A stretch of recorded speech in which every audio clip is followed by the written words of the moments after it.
Boker Tov, Shalom Aleichem, j'espère que tu vas bien. Aujourd'hui, on va étudier dans le livre Or Sameach. Dans ce livre, il nous enseigne combien Bnei Israël ils avaient la foi en Hachem. Ils avaient confiance en Hachem, c'était une confiance absolue. Viens voir, Akadosh Baruch Hu demande au Bnei Israël, au moment que vous allez sortir d'Égypte pour y aller vers le désert, prenez avec vous de l'or, de l'argent, smalot, des habits. Pour y aller avec tout ça où? Dans le désert? Pour faire quoi avec dans le désert? Dans les déserts, il y a des centres commerciaux pour acheter là-bas des choses, il y a des magasins, il y a des kiosques, il y a quoi là-bas exactement? Hachem ne leur demande pas de prendre avec eux de la nourriture, des boissons. Et Bnei Israël ne pose pas du tout de questions à Moshe Rabbeinu. Pourquoi tu nous parles de l'or, de l'argent? Pourquoi Hachem ne nous parle pas de la nourriture, des boissons? On va dans le désert ici, on a des enfants, on a des familles, on a des responsabilités. Bnei Israël ne pose pas la question. Il dit, si Hachem il a dit qu'il faut prendre de l'argent et de l'or, on prendra de l'argent et de l'or. Hachem ne nous a pas dit de prendre avec nous de l'eau et de la nourriture, on ne prendra pas de l'eau et de la nourriture avec nous. Et on ne pose même pas la question. Bnei Israël il pouvait se dire, mais qu'est-ce que tu veux qu'on fasse dans le désert avec de l'or et de l'argent? Il n'y a pas de magasins là-bas. Pourquoi prendre autant d'argent et d'or avec nous? Non, ils n'ont pas posé de questions. Dans le Midrash, c'est marqué que chaque personne il est sorti avec Tish'im Chamorim Nos'im Kol Tuv. Chacun il est sorti avec 90 ânes qui portaient une richesse colossale pour y aller dans le désert.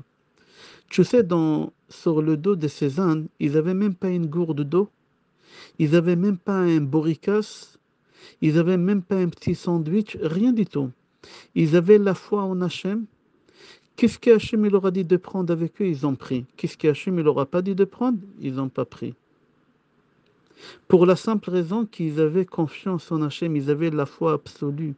Ils l'ont suivi aveuglement avec leur famille, leurs enfants, leurs femmes enceintes.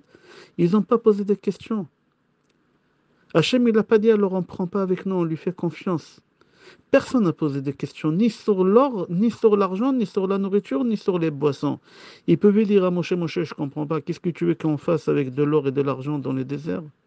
Plutôt, il fallait nous dire de prendre de l'eau, de la nourriture. Non, il ne pose pas de questions. Ça, on appelle la foi. La foi, c'est que tu fais des choses qu'Hachem t'a dit de faire, même si ça ne te convient pas, même que ça ne te plaît pas, même si tu ne comprends pas. Hachem, il n'a pas dit, je ne fais pas. Hachem, il a dit, je fais. Ça me plaît pas, je fais. Moi, je suis à Kadosh Baruch Hu aveuglement. Même une gourde d'eau, ils n'ont pas pris d'eux, tellement ils avaient confiance en Hachem. Si tu cherches dans toute la Torah, est-ce qu'on a une mitzvah d'épargner, mettre de l'argent de côté?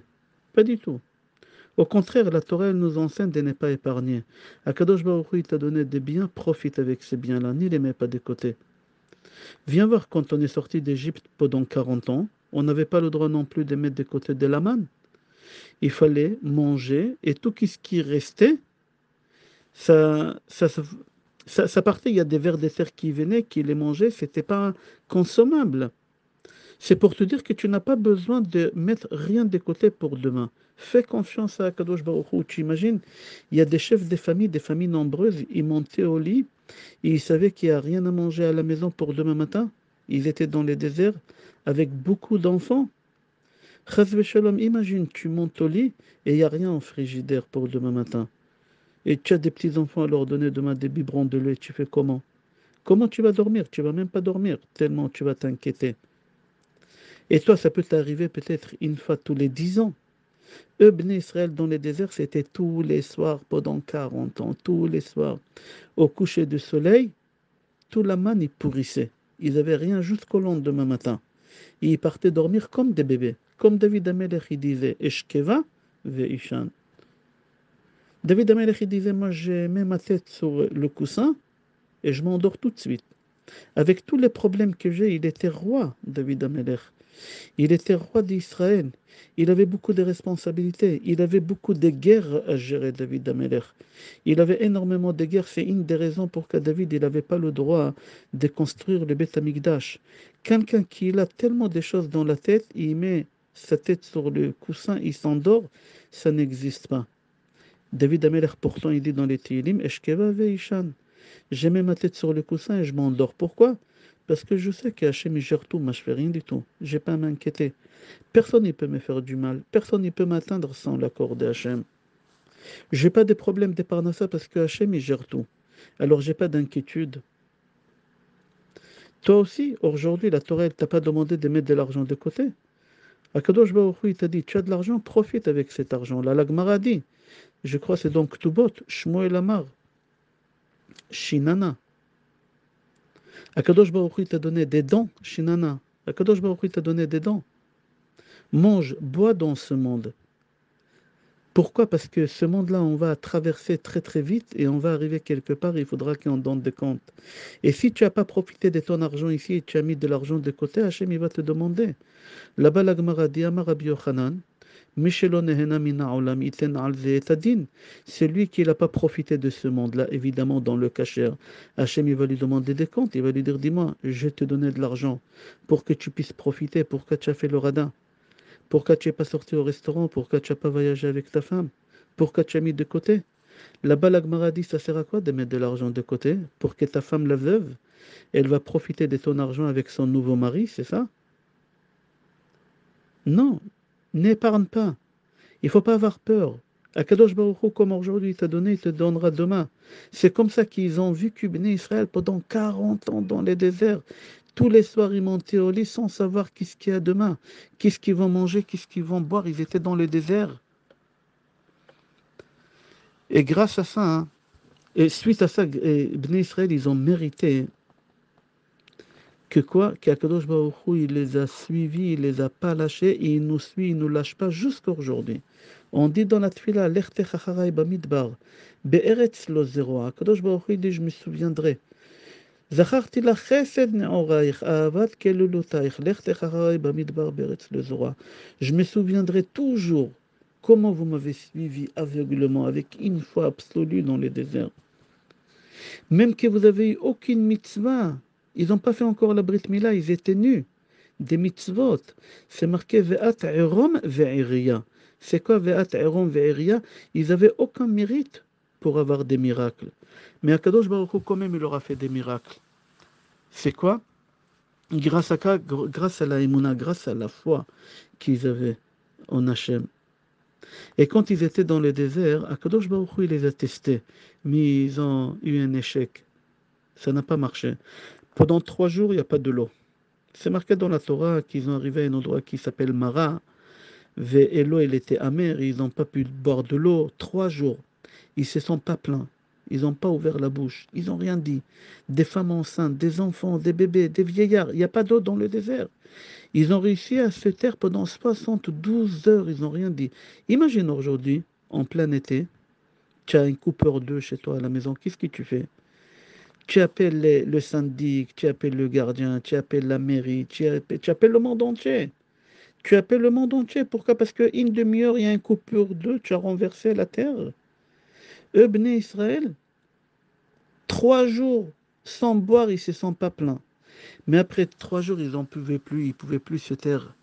Ils avaient un échec, ils ont commencé à se plaindre. Et là, Hachem leur dit, je vous ai testé, c'est tout.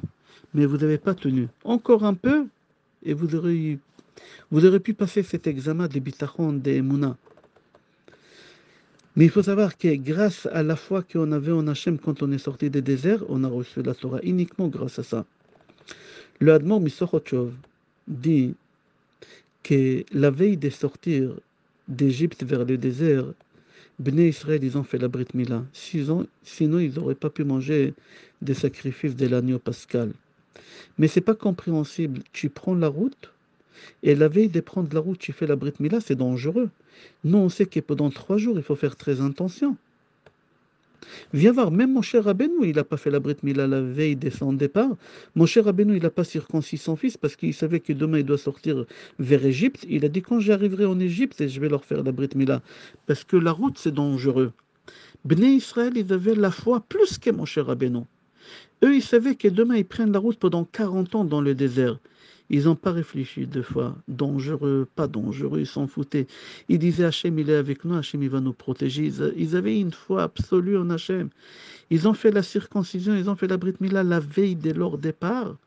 La veille de la sortie d'Égypte, ils se sont fait tous circoncire. Et ils ont pris la route dans le désert avec la chaleur, tellement ils avaient la foi en Hachem. Tu sais, quand tu rentres dans une salle d'opération et tu dois passer une intervention, Shalom, tu te mets entre les mains des chirurgiens. Toi, tu ne sais même pas qu'est-ce qu'il va te faire. Il va t'endormir. Tu ne fais plus partie de ce monde-là pendant l'opération. Tu donnes ton corps à ces chirurgiens qui fassent ce qu'il veut. Tu as tellement confiance en lui. Comme ça, tu dois faire avec Hachem. Tu dois donner à Hachem ta vie, ton corps, à 100% et confiance en lui. Sache qu'Akadosh Baruch Hu, il te fera que du bien. Comme tu fais confiance à ce docteur-là, qui est en train de te charcuter, mais en même temps, il est en train de réparer, toi aussi fais confiance à Hachem. Même quand tu as des épreuves, tu dis c'est que pour le bien. Hachem, c'est le chirurgien, il est en train de me faire une chirurgie. Là, il est en train de me réparer quelque chose. Ça fait mal, mais après, je sais que je serai guéri. Chaque chose qui t'arrive dans la vie, il faut que tu te mettes dans la tête, que tu es entre les mains des chirurgiens, que c'est Hachem. Certes, ça fait mal, ta femme, elle t'a dit quelque chose qu'il ne fallait pas, ton mari t'a dit quelque chose qu'il ne fallait pas. Tu te tais, tu dis rien, tu te souviens tout le temps que tu es entre les mains des chirurgiens, tu es entre les mains des Hachem. Ta femme, elle prête de l'argent à son frère sans te demander l'autorisation. Et on est veille des fêtes. Et toi aussi, tu as besoin d'argent. Et tu as envie de lui dire, comment tu prêtes à ton frère? Tu sais bien que moi aussi, j'ai besoin, les fêtes arrivent, j'ai des difficultés. Certes, d'accord, c'est ton argent, tu travailles, tu gagnes, mais prête à ton mari, pourquoi tu prêtes à ton frère? Nous, on a besoin. Tu te tais, tu dis rien du tout. Tu te mets dans la tête que tu es entre les mains des chirurgiens, tu es entre les mains des Hachem. Il faut que tu saches que tout ce qui t'arrive dans la vie, c'est Hachem qui est en train de gérer tout. Et si tu vas vivre tout le temps avec cette idée-là, toi, tu vas voir combien de biens il va venir autour de toi. C'est marqué à Boter Hachem, Chesed Isoveveno. C'est lui qui se met entre les mains de Hachem, il n'y a que du bien qui va l'entourer tout le temps. La vie, elle va être agréable. Tu voudras prendre l'ascenseur, tu n'as pas besoin d'attendre qu'elle arrive où tu es. Elle est prête, elle t'attend à l'étage où tu es. Tu prends la voiture, tous les feux rouges que tu vas arriver, ils vont devenir verts. Tu n'auras pas besoin d'attendre dans les feux rouges. Tu arrives dans un magasin, juste au moment que tu arrives, il n'y a pas d'influence. Comme par hasard, Hachem, il va te faire autour de toi que du bien, que du bien, que des facilités dans la vie. Tu arrives à la mairie pour demander un papier, il n'y a pas la queue. Il n'y a pas la queue. Comment ça se fait? C'est pas ton problème. Tu te mets entre les mains de Hachem, Hachem, il va te gérer tout. Comme ça, il dit Rashi sur le pasouk, Tumat Yesharim Tanchem. C'est quoi Tumat Yesharim Tanchem? Il dit Rashi, nous on fait confiance à Hachem qui ne va pas nous enduire en erreur. Qu'Akadosh Baruch Hu va nous faciliter la vie. Je me mets entre les mains de Hachem. Même si j'ai des épreuves dans la vie, je sais que Hachem il est en train de me faire une opération. Ça fait mal une opération. Mais à la fin, on est content, ça guérit. Il dit, Rabbi Yaakov Mepolana, quand on lui a posé une question, il lui a dit, pourquoi dans Az Yashir Moshe, dans Shirat Hayam, c'est marqué 5 fois Aleph, Aleph qui s'essuie. Amar, Oyev, Erdof, Asig, Achalek. Pourquoi c'est marqué 5 fois Aleph, Amar, Aleph, Oyev, Aleph, Erdof, Aleph, Asig, Aleph, Achalek, Aleph? Alors le Kadosh Rabbi Yaakov Mepolana, il pose la question, pourquoi? Et il dit qu'il a entendu de son rave le Baal Shem Tov, que le Aleph c'est Aloufo chez l'Olam. Le Aleph, ça symbolise Akadosh Baruch Hu. Quand on était en Égypte, nous tout le temps on a cru que tout ce qui nous arrive c'est du mal. C'est notre ennemi, l'Égyptien, qui y fait.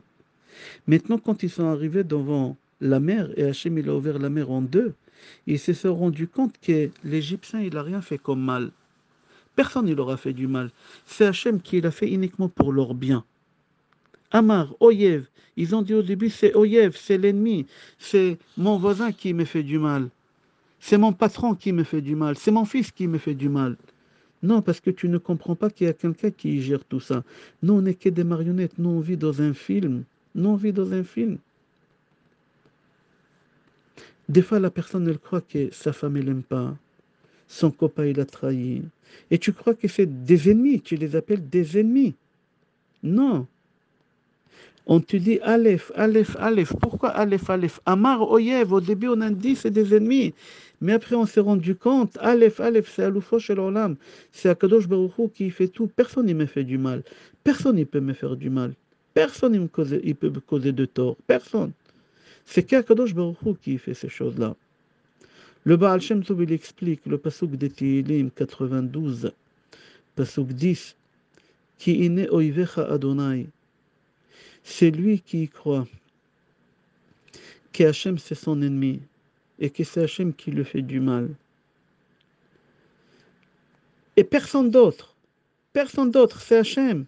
C'est pas sa femme, c'est pas son voisin. C'est personne, c'est Hachem. Alors qu'est-ce qui va se passer à partir du moment que tu comprends que c'est Hachem qui fait tout le mal qui t'arrive, mais uniquement pour ton bien, évidemment. Ken oivecha yovedo.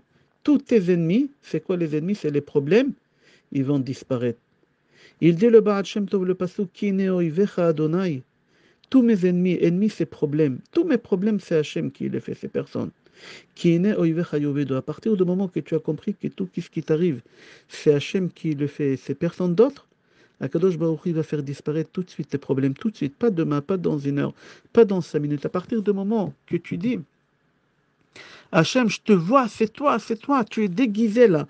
Tu es déguisé dans ma belle-mère, tu es déguisé dans ma femme, tu es déguisé dans mon mari, tu es déguisé dans mon voisin.